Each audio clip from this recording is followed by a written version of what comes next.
Okay pa po ba kayong lahat? Mga kapatid at mga kababayan,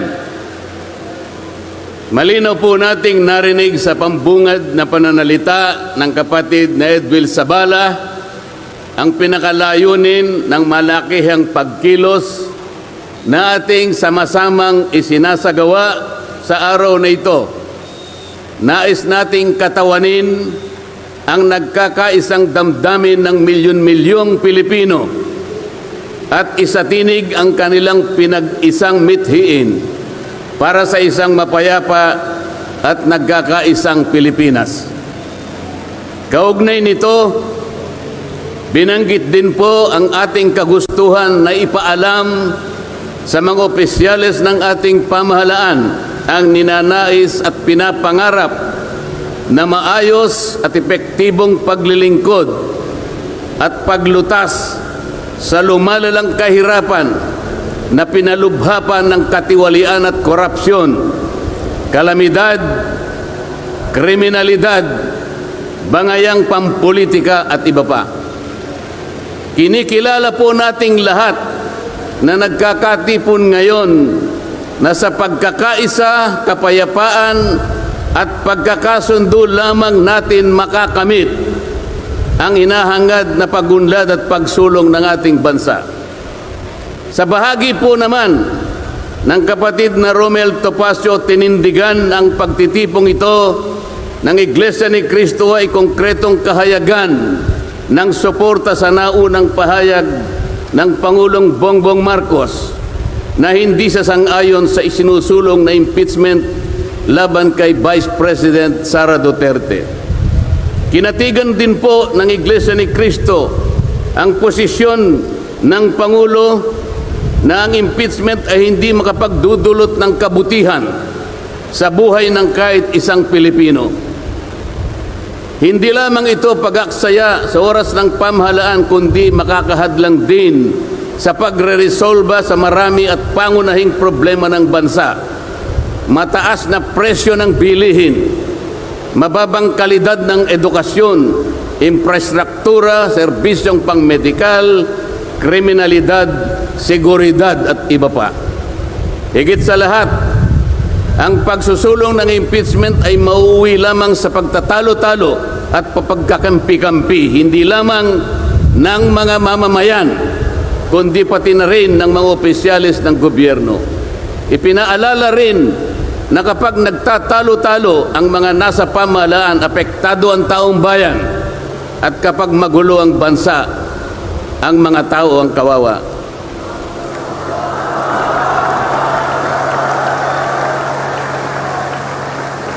Lagyan po natin ng konteksto ang dalawang pagpapahayag na nauna upang lalong mabigyan ng diin ang kahalagahan ng pagkakaisa, pagkakasundo at kapayapaan sa ikalulutas ng panganib na dulot ng kahirapan dahil sa lumulubhang katiwalian, korupsyon, kalamidad at lalo lamang napabibigat ang buhay at pamumuhay ng ating mamamayan. Sa isang ulat balita ng periodikong Philippine Star, 4 na araw nang nakararaan ay ganito ang sinasabi. Based on a recent SWS survey, an estimated 17.4 million Filipino families considered themselves poor in the last quarter of 2024. This number represents 63% of the surveyed respondents, the highest self-rated poverty in 21 years. Across the country, Mindanao had the highest self-rated poverty at 76%, followed by Visayas at 74% and Luzon at 55%. Mga kababayan, sa tayang 5 ang miyembro ng bawat pamilyang Pilipino, nangangahulugan na aabot sa 87 milyong Pilipino sa ngayon ang nagsasabing sila ay mahirap. Katumbas ito ng 75% ng ating populasyon ngayon na tinatayang 116 million o mahigit pa. Gusto ko pong banggitin sa inyo at kailangan malaman ninyo na sa taong ito ang ating national budget ay nagkakahalaga ng 6.3 trillion pesos.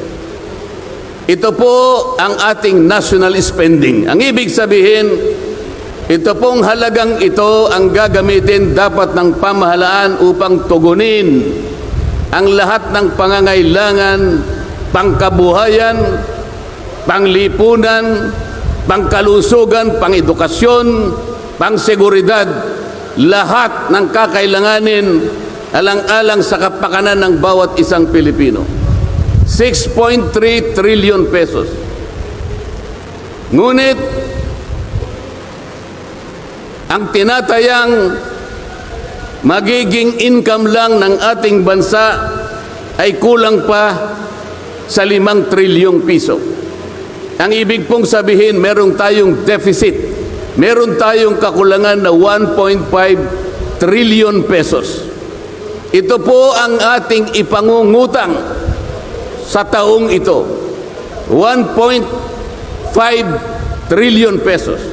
Ibig sabihin po, bawat araw tayo'y gagasta ng 17.6 billion pesos. Yun po yung ating gasta. Araw-araw. Ngunit ang ating kinikita ng bansa ay 13.4 billion pesos lamang.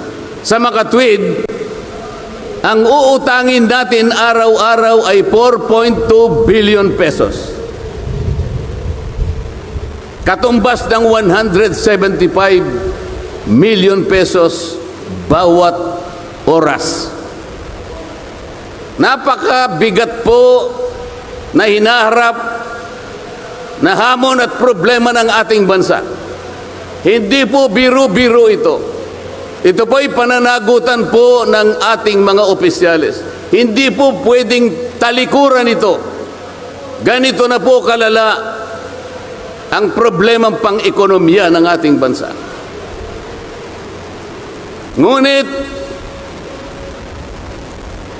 hindi po yata ganito ang naging direksyon, sapagkat sa halip na po unahin ang mga binanggit nating malalaking problema na kinakaharap ng ating bansa, ang inuna po ay mga bagay na mauuwi lamang sa pagkakampi-kampi at pagkakabahagi ng ating bansa. Bakit po? Nagtatag po ng Quadcom. Ang buong akala ko po sa pagtatatag ng Quadcom, ito po ay 4 na komite sa House of Representatives. Kinonsolidate, ginawang isang makapangyarihang komite na ang buong akala ko, ito ang gagamitin para tutukan ang namumuong problemang lumulubha pa na hinaharap ng ating bansa. Napakataas po ng bilihin, lalo na po yung pagkain ngayon. Nagtanong-tanong po ako, ang isang pirasong kamatis last week is 20 pesos. Tama po ba yun?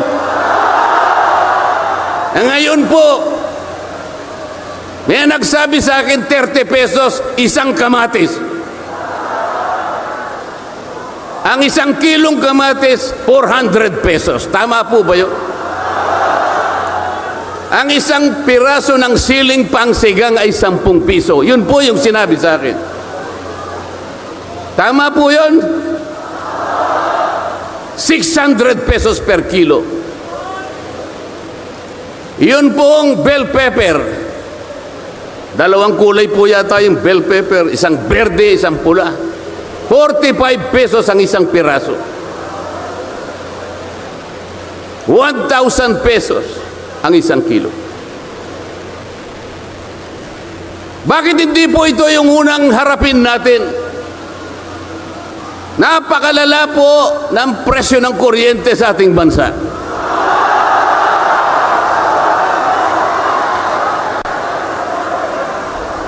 Meron po akong isinulong na 10 panukalang batas na ang tanging layunin ay ibaba ang kuryente sa bansang ito. Ikinalulungkot ko pong ibahagi sa inyo na kahit isa'y wala man lamang pong nadinig.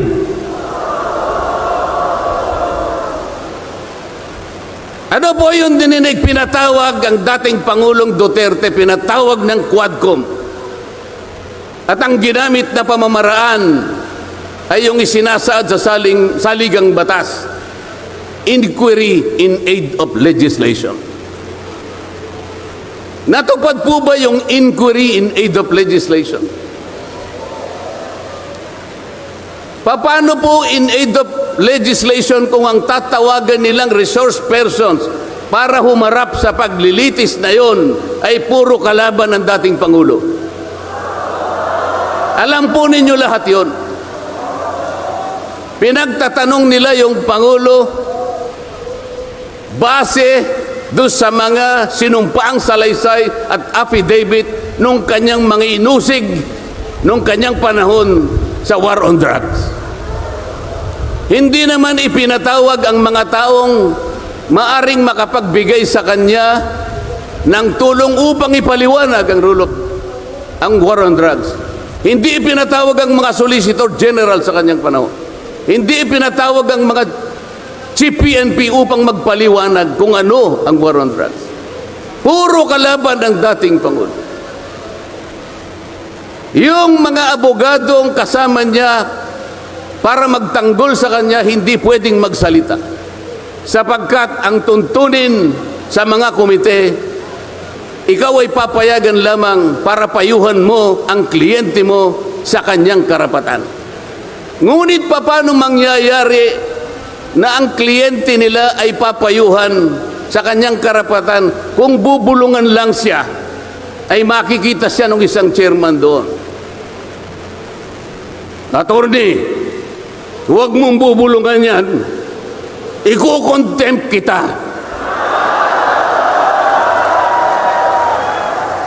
Nasaan na po yung sinabi sa saligang batas na lahat ng inuusig ay meron siyang karapatan sa abogado? The right to counsel.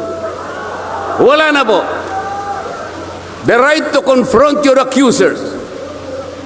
Wala po mga accuser doon. Ang ginagamit ko ay mga sinumpaang salaysay, hindi man lang i-authenticate, ipinalagay na totoo lahat ang nakasaad ng mga aligasyon. Anong gagawin ng isang tao sa harap ng ganito na walang rule of law at walang due process? Ito po ang pinag-umpisahan ng kaguluhan at pagkakahati-hati.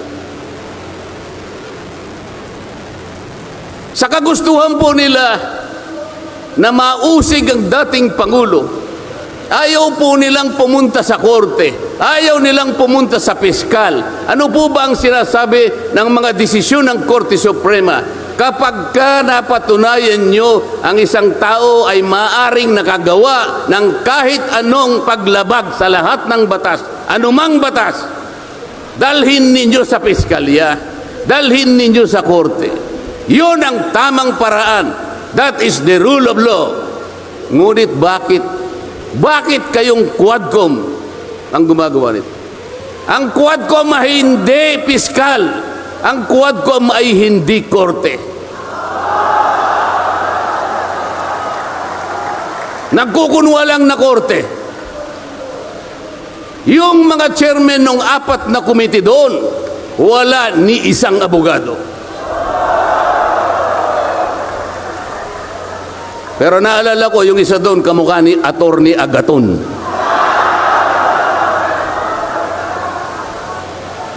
So sa halip na ang unahin ay yung kapakanan ng mamamayan, sa harap at liwanag ng napakaraming nakabantang panganib sa atin, sa ekonomiya, panglipunan, pangsiguridad, korupsyon, katiwalian, bakit ang inuuna ay usigin ng isang tao na hindi naman ipadadaan sa tamang proseso ng batas?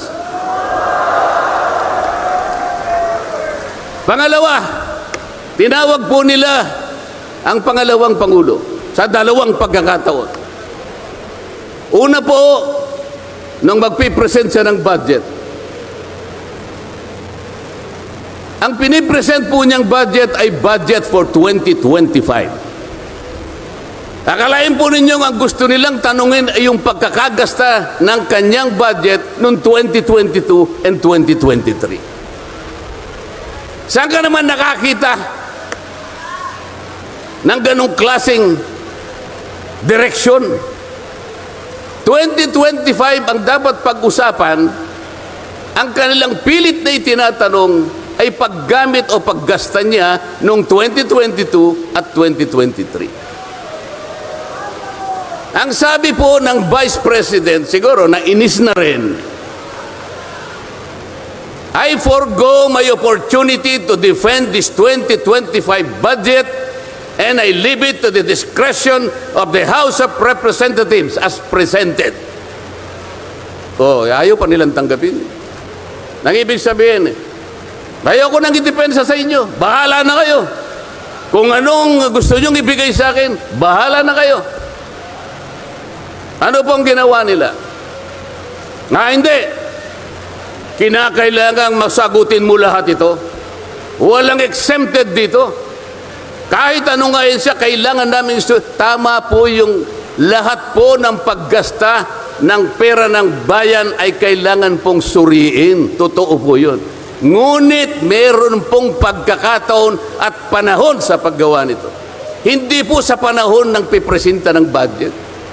So ang ginawa po nila, tinawag uli ang pangalawang Pangulo sa isang pagdinig sa isang committee na kung tawagin ay Committee on Good Government.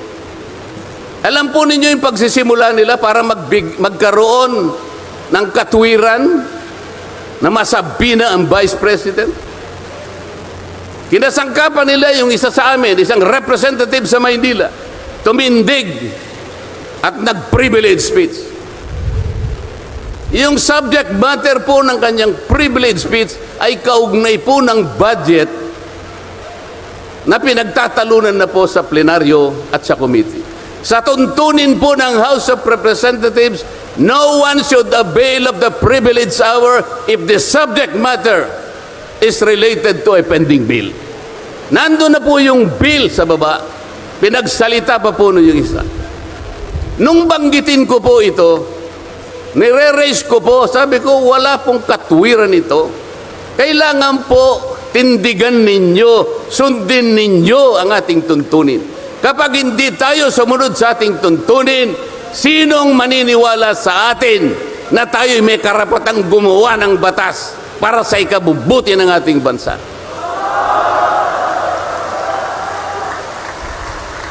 Ang sabi po ng chairman, noted. Saan ka naman nakakita ng ganun? Ang House of Representatives ay lugar ng pagdidebate. Doon masusuri kung sino ang may katwiran. Kung hindi magsasalita ang chairman. At pagkatapos po, sinabi ko pa, bakit baka ako, dahil lamang sa isang manifestation ng isa sa amin, ginawa na naman ninyong isang motu proprio action. Yung motu proprio po ay, ibig sabihin, ang komite sa kanyang sarili ay pwedeng mag-imbestiga sa sarili niya. Pero ginamit nila yung manifestation ng isa sa amin. Mali na naman po yun. Hindi po dapat ganun. Nung i-raise ko po yun, ayaw na naman po nilang pumayag. Samantalang ako po, I delivered a full privilege speech. DepEd din ang pinag-uusapan nun. At ang ni-raise ko po ay yung katiwalian involving more than 3 billion pesos covering 3 annual audits of the Commission on Audit. Kahit na full privilege speech, hindi man lang po ni-refer sa committee. Samantalang yung illegal po na privilege speech, dali-daling ibinigay kagad sa Committee on Good Government. Kahit na illegal, kahit alam nilang mali. Ito po yung problema. So sabi ko, Mr. Chair, bakit tayo po ang sumusuri? Bakit tayo po ang nag-audit ng confidential funds ng Vice President? Bakit tayo po? Hindi po ba ang minanduhan ng ating saligang batas na tanging may otoridad at kapangyarihang mag-audit at mag-examine ng lahat ng report at papeles ng pagkakagasta ng ating bansa ay ang Commission on Audit. Ni-raise ko na naman po yun. Ayaw pong sumagot ng chairman. Ang pinasasagot po sa akin ay yung hindi abogado. Sabi ko, Mr. Chair, nilapitan ko po sila. Mr. Chair, huwag naman pong ganito. Ilagay naman po natin sa konteksto at sa regulasyon ng ating ginagawa. Tinatanong ko po ay isang constitutional issue. Bakit ang pasasagutin mo sa akin ay hindi man lang abogado? Huwag mo naman akong insultuhin.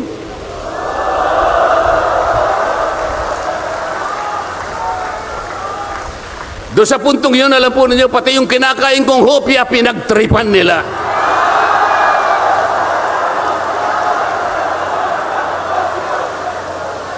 Ang Iglesia ni Cristo ay hindi po laban sa impeachment, sapagkat ang impeachment ay itinatadhana sa saligang batas. Ngunit, kung ang paraan ng pagsasagawa nito ay wala sa batas at wala sa tuntunin, ito na naman ay pagmumulan ng kaguluhan, pagmumulan na naman ng pagkakabahabahagi ng ating bansa. Ito po ang gusto nating iwasan. Ito po ang gusto nating iwasan. Iniimbestiga nila po yung confidential funds. Ang tanong ko po, Mr. Chairman, mahigit pong 400 opisina at ahensya ng ating pamahalaan ang tumatanggap ng confidential funds. At sila din ay natatawagan ng pansin ng Commission on Audit. Bakit naman isang opisina lang ang pinipilit niyong usisain? Hindi ba masyadong halata namang pamumuliti kayan? Ito po yung gusto nating liwanagin. Hindi po tayo laban sa pag-iimbestiga ng katiwalian. Ilagay po natin sa ayos. Sana man lang kumuha sila ng ilang pang mga bahagi ng opisina na kagaya din ng paggagamit ng confidential funds, sapagkat ang layunin po raw ay makagawa ng batas. Kung talagang gusto ninyong gumawa ng batas, kasi po in aid of legislation, palagi po ito ang nagagamit, inquiry in aid of legislation. Nasa saligang batas po naman talaga ito. Kaya lang, meron pong limitasyon ang inquiry in aid of legislation. Ano po yung unang limitasyon? Kailangan po meron ka ng nakabalangkas na batas, panukala. Hindi mo lang makumple-kumpleto sapagkat nag-aatubili ka, baka merong impact ito sa ibang sektor. Kaya tatawag ka ng mga tao na makatutulong sa'yo para sa ganun makumpleto mo ang iniisip mong panukalang batas. Pagka ganun, alam niya kung sinong tatawagin niya. At alam niya rin kung anong itatanong niya. Hindi po ganun ang nangyayari ngayon eh. Dahil nga wala na pong rule of law, basta na lang sila tatawag ng kahit sino sapagkat hindi naman po talaga ang layunin ay gumawa ng batas kung hindi usigin ang taong gusto nilang usigin. Ito po ang nangyayari ngayon. Kaya nga po, dahil sa kagustuhan nila na talagang usigin ng ICC ang Pangulong Duterte, alam po ninyo, yun lang ang tanging layunin. Sa 13 pagdinig ng Quadcom, 13, nakapaggawa lang sila ng isang batas na kahit siguro po high school graduate pagtatawanan niya yung kanilang panukalang batas. Bakit po? Yung definition na definition lamang po ng extrajudicial killing ay talaga pong matatawa ka na. Tayo ko na pong pahabain yun. Ibig sabihin, ang layunin talaga ay hindi in aid of legislation, kung hindi in aid of prosecution, in aid of persecution.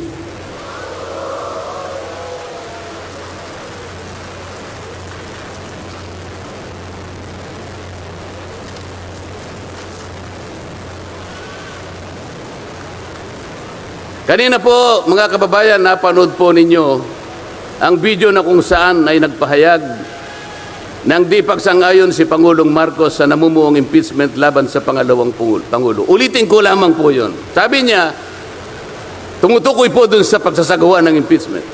This is not important. This does not make any difference to even one single Filipino life. So why waste on this? What will happen if somebody files an impeachment? It will tie down the House. It will tie down the Senate. It will just take up all our time, and for what? For nothing. For nothing. Sabi po niya ito, none of this will help improve a single Filipino life. As far as I am concerned, it is a storm in a teacup. It's a tempest in a teacup. Ang ibig sabihin, isang napakaliit na bagay na pinipilit ninyong palakihin. Napakalaki ng problema ng bansa ang inaharap natin. Ito ang ating atupagin. Ito yung gustong mangyari ng Pangulo ng Republika ng Pilipinas.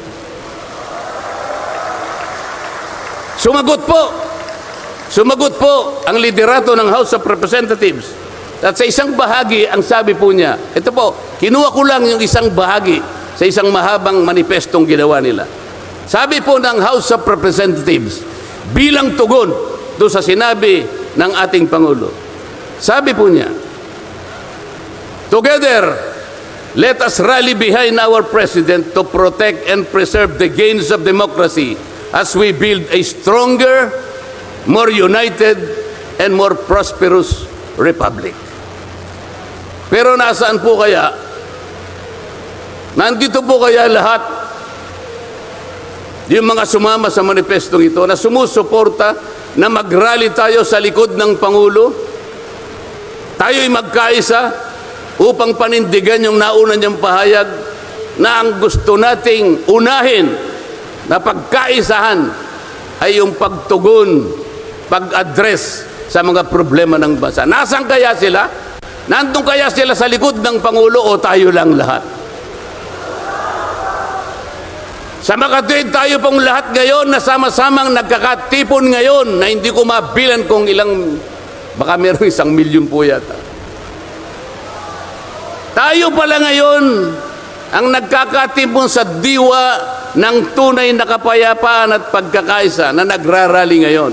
Sapagkat tayo lamang ang nasa likod ng Pangulo sa kagustuhan niya na harapin natin ang mga hamon at nagbabantang problema ng ating bansa. Sapagkat, sabi niya, totoo naman, ang impeachment ay hindi makapagbibigay kahit anong butil ng kabutihan sa buhay ng isang Pilipino. Bago po ako magtapos, ay nais ko pong sipiin dito ang butil ng kaalaman na inalaw sa isang 1957 Nobel na ang pamagat ay Atlas Shrugged ni Alice O'Connor, na kilala sa taguring Ayn Rand. Ang sabi po niya, sa English muna po, pasensya na po kayo. When you see that in order to produce, you need to obtain permission from men who produce nothing. When you see that money is flowing from those who deal not in goods but in favors. When you see that men get richer by grab and pull, not by work. And your laws don't protect you against them, but protect them against you. When you see corruption being rewarded and honesty becoming a self-sacrifice, you may know that your society is doomed. Kapag nakikita po ninyo na para tayo ay mag-produce, ay hingi pa tayo ng permiso sa mga taong hindi naman nakakapag-produce. At nakikita po nyo na umaapaw ang pera sa pamagitan ng patagong transaction at hindi sa pamagitan ng mga merchandise na nakikita natin. At nakikita ninyo kanya na yung iba ay lalong nagiging mayaman sa pamagitan ng katiwalian at hindi sa pamagitan ng trabaho. At ang mga batas ninyo, sila pa ang piniproteksyonan. At ang batas ninyo ay sila pa ang lumalaban sa inyo. At kapag ang corruption ay ito ang itinatadhana, ito ang binibigyan ng reward. At yung katapatan ay ito ay nagiging sakripisyong pang-personal. Alam na ninyo na ang inyong lipunan ay nasa kapahamakan. Mabigat po ito. Mabigat po ito. Ito ang dapat harapin ngayon sa pamamagitan ng pagkakaisa, pagkakasundo at kapayapaan. Hindi po biro-birong problema ang inaharap ng ating bansa. At bago po ako tuluyang magtapos, payagan ninyo kung ulitin ang sentimiento ni Edmund Burke, isang English political philosopher, na sinabi niya, "The only thing necessary for evil to triumph is for good men to do nothing." Sa Tagalog po, ang tanging kailangan para magtagumpay ang kasamaan ay magsawalang kibo at walang gawin ang mabubuting tao. Maraming salamat po at magandang hapon po sa ating lahat.